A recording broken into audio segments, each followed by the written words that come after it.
करे कि पूरा गांव कहे कि बहुत बहुत अच्छे हैं। पिताजी एक दिन गुजर गए। उनके मरने के बाद हम दो भाई हैं, लाठी लेके दरवाजे पे बैठते हैं। कोई भी दरवाजे से गुजरता है उसको दौड़ा के पीटते हैं और गाली भी देते हैं। पूरा गांव कहता है इससे अच्छे तो इसके पिताजी थे जो केवल गाली देते थे, ये तो पीटता भी है, ये तो पीटता भी है। तो यहाँ से कभी सम्मेलन शुरू करना है। भुवन मोहिनी जी, आपको डरने की कोई जरूरत नहीं है। ये अस्सी घाट है। हमारे दादा जब 85 वर्ष के अवस्था के हो गए तो हम काशी लेके आए। हमने कहा दादा कोई अंतिम इच्छा हो तो बताओ। हमारे दादा ने अपनी अंतिम इच्छा बताई। ये बनारस है, मंगलम मरणम यत्र, जहाँ की मृत्यु मंगलदायी है। ये गजन प्रियांशु कह रहे थे हम 80 घाट पे आए और हमारा बड़ा पुण्य है। ये अच्छा है कि आप आज आ गए, वरना एक दिन लोटे में भर के आना पड़ता। जिनको हम निवेदन किए, कितना हो बड़ा स्टार हो, बड़ा हो, हमने बुलाया हरिहर हास्य महोत्सव में, और वो यदि पैसे के लिए ना कर दिए तो नहीं आए तो नहीं आए। फिर वो तभी आए 80 घाट पे जब उनको उनके परिजन लोटे में भर के और मुंह ढक करके लाए, तब आए, वरना हमारा निमंत्रण कोई अस्वीकार कर ही नहीं कर सकता।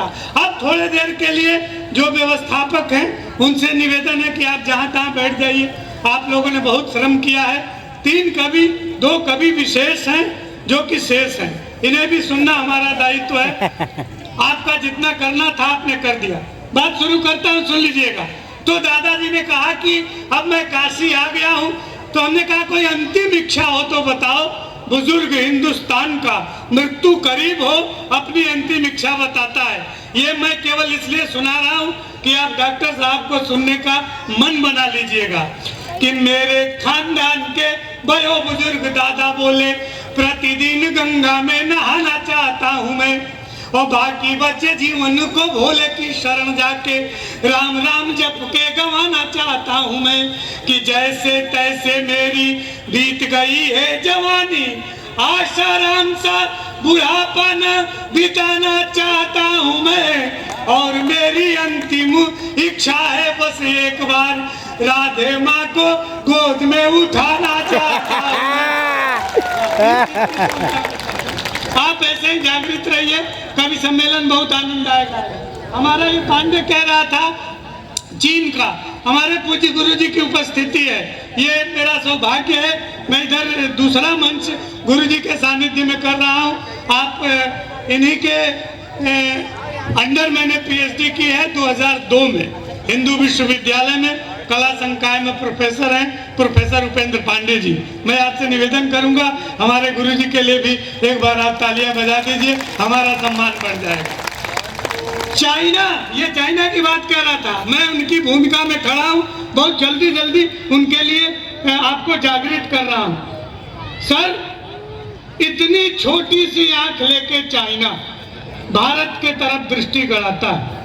आज के भौतिकवादी युग में हम यदि गंभीरता से इन चीजों को ले लें तो हाथ उत्पन्न हो जाता है। आप चाइना को देखिए, चाइना जो है उसका नेशनल वीर जो है उसकी हाइट 4 फीट 3 इंच।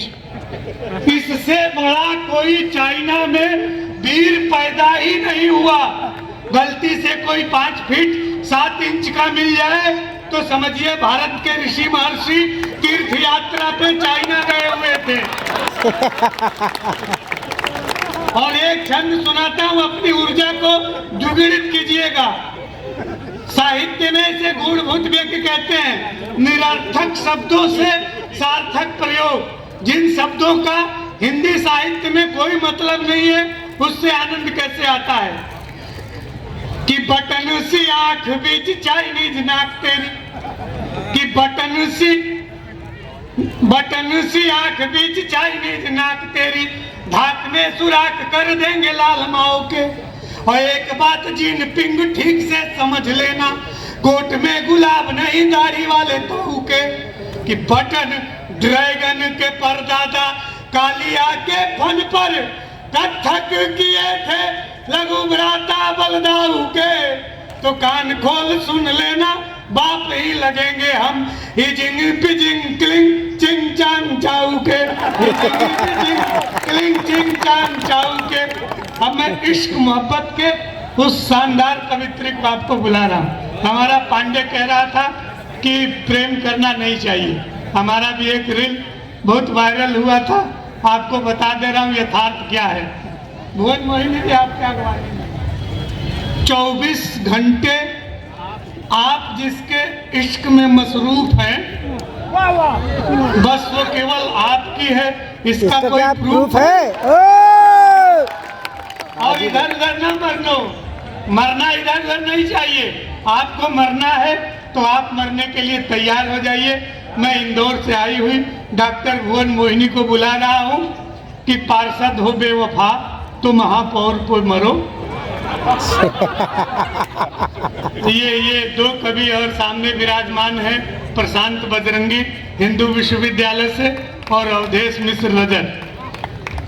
ये तुम दोनों के द्वारा मैं आमंत्रण देता हूं डॉक्टर भुवन मोहिनी को कि पार्षद है बेवफा तो महापौर पे मरो, इसने किया दगा तो किसी और पे मरो, और दिल्ली है बहुत दूर तो अफसोस मत करो, मेरी सलाह मान लो इंदौर पे मरो। डॉक्टर भुवन मोहिनी।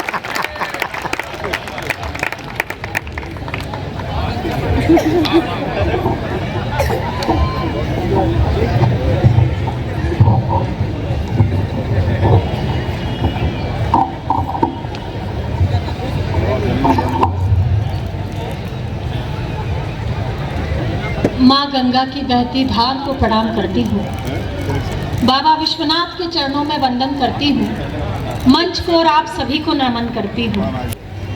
बहुत अच्छा कवि सम्मेलन जम चुका था, आप सुनने भी बहुत अच्छा लगे थे, लेकिन जो काम जरूरी थे वो भी करने ही थे। एक बार मुझे भी तालियों से स्वीकृति दे दीजिए, मैं अपने क्रम पर खड़ी हूँ। सच मानिए आज यहाँ खड़े होना मेरे लिए किसी स्वप्न के साकार होने से कम नहीं है। कई बार मैं सोचा करती थी कि कहीं ऐसा मंच लगे। जब अस्सी घाट पहली बार आई थी, आदरणीय चौबे जी से बात हुई थी, तो मैं सोचती थी कि कभी एक ऐसा मंच हो कि जहाँ इस तरीके के श्रोता हो और पीछे का नज़ारा ऐसा हो, वहाँ पर मैं कभी काव्य पाठ कर पाऊँ। तो आज वो मेरा स्वप्न साकार हो रहा है। अगर आप उस स्वप्न के साकार के साक्षी हैं तो एक बार मुझे बताइए कि आप मेरे स्वप्न में शामिल हैं। अग्रिम पंक्ति में जितने महनीय लोग हैं सभी को प्रणाम करती हूं। ये स्वप्न में शामिल क्या है, इनको आपके ही सपने आते हैं।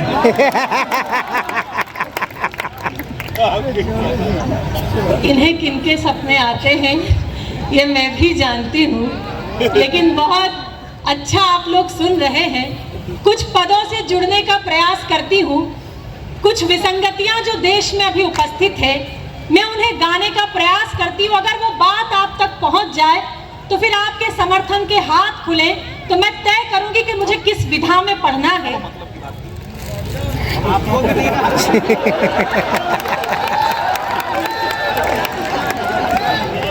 ये काशी का माइक वाला है, वो अपने हिसाब से सेट कर रहा था।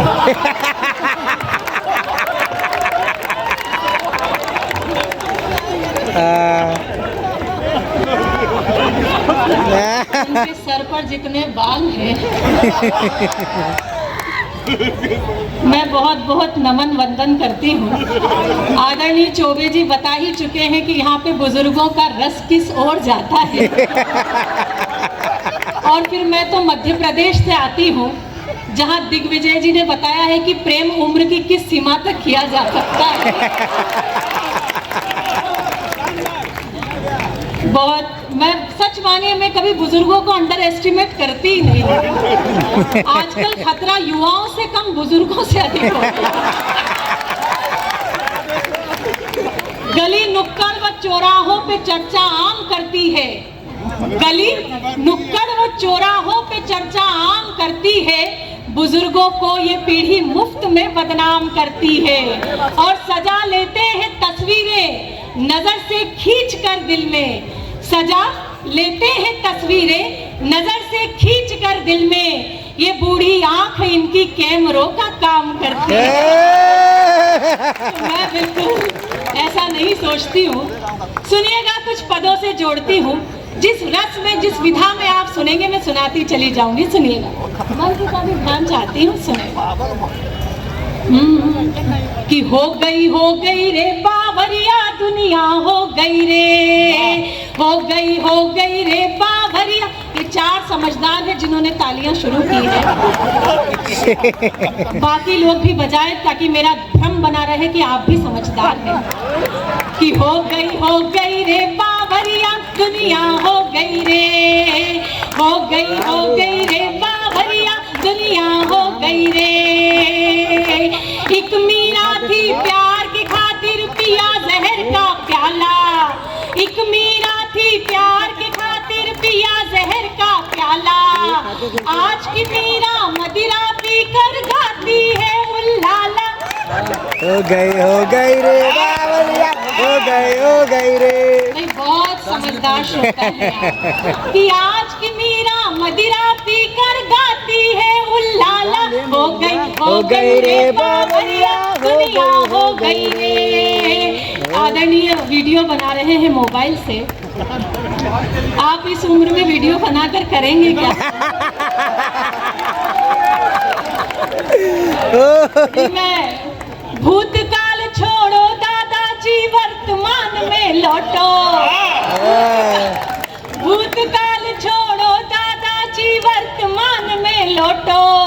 घंटे भर से चूम रहे हो क्यों दादी का फोटो। हो गई रे बावरिया दुनिया, हो गई रे। अच्छा, हमारा जो ये समय है, हमारा अधिकतम समय इस मोबाइल पर जाता है। और ये जो युवा पीढ़ी यहाँ बैठी है, ये तो केवल डीपी को जूम करने में ही अपना टाइम निकाल देती है। मैं जानती हूँ तुम्हारे लक्षण क्या हैं।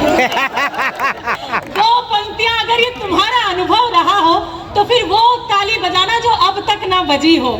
कि डीपी जिसकी देख देख कर होते रहे निहाल, डीपी जिसकी देख देख कर होते रहे निहाल।